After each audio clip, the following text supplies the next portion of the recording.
What's up guys? কি অবস্থা সবার? আমাকে ভুলে যাননি তো? Welcome to my another vlog.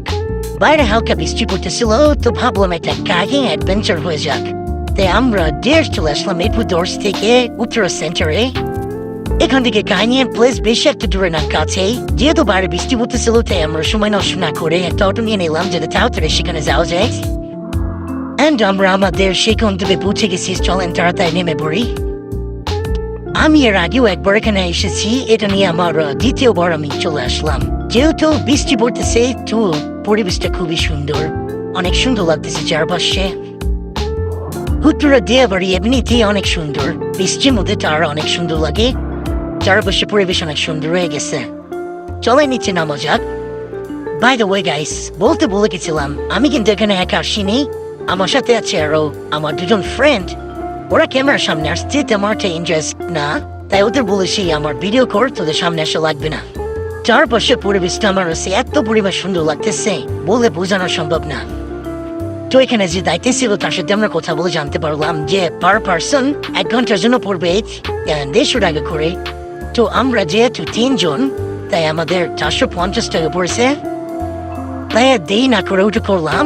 এখন আমরা চলে যাবো একবারে শেষ প্রান্তে এবং চারপাশটা ঘুরে দেখবো। এখনো হালকা হালকা বৃষ্টি পড়তেছে। অ্যান্ড এখানে আমরা একা নই, আমাদের মতো আরো অনেক মানুষ তাদের ফ্যামিলি ফ্রেন্ড সাইকেল নিয়ে চলে এসেছে পরিবেশটা উপভোগ করার জন্য। আমি মনে করি সবার এখানে একবার হলেও আসা উচিত।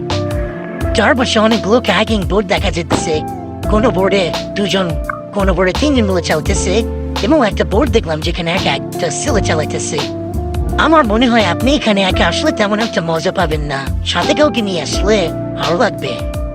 ঢাকার মতো ব্যস্ত নগরীতে সবারই সারাদিন ব্যস্ততায় কাটে, তো এখানে আসলে একটু হলেও সবাই রিফ্রেশমেন্ট পাবেন। তো আমরা চলে আসলাম লেকের একবারে মাঝে। অ্যান্ড আমার পিছনে মেট্রো রেল এবং সামনে উত্তরা। সবাইকে দেখে একভাবেই কায়াকিং করে আমি একটু পজিশন চেঞ্জ করলাম।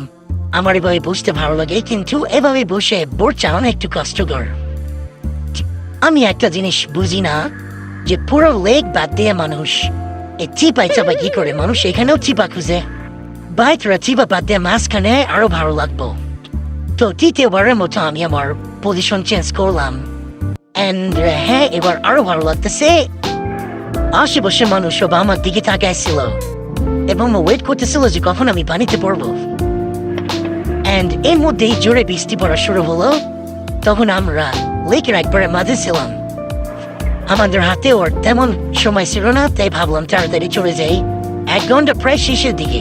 ততক্ষণে বৃষ্টি আরো জোরে পড়তেছিল, এখনো খুব অনেক দূরে। বৃষ্টি জোরে পড়লেও চারপাশে পরিবেশটা এত সুন্দর লাগতেছিল, আমি বইটা জানানো বাদ দিয়ে তা উপভোগ করা শুরু করলাম।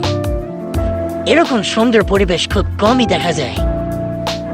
আমি আপনাদের দেখার সুযোগ করে দিলাম। আপনারা চাইলে এখানে আসতে পারেন, এসে নিজের চোখে পরিবেশটা উপভোগ করতে পারেন। খুলে পৌঁছানোর আগে আমরা 3 জন পুরোপুরি ভিজে গেছে, আমাদের ফোনও ভিজে গেছে। ভালো থাকবেন, সুস্থ থাকবেন, দেখা হবে অন্য কোনো ভিডিওতে। আল্লাহ হাফেজ।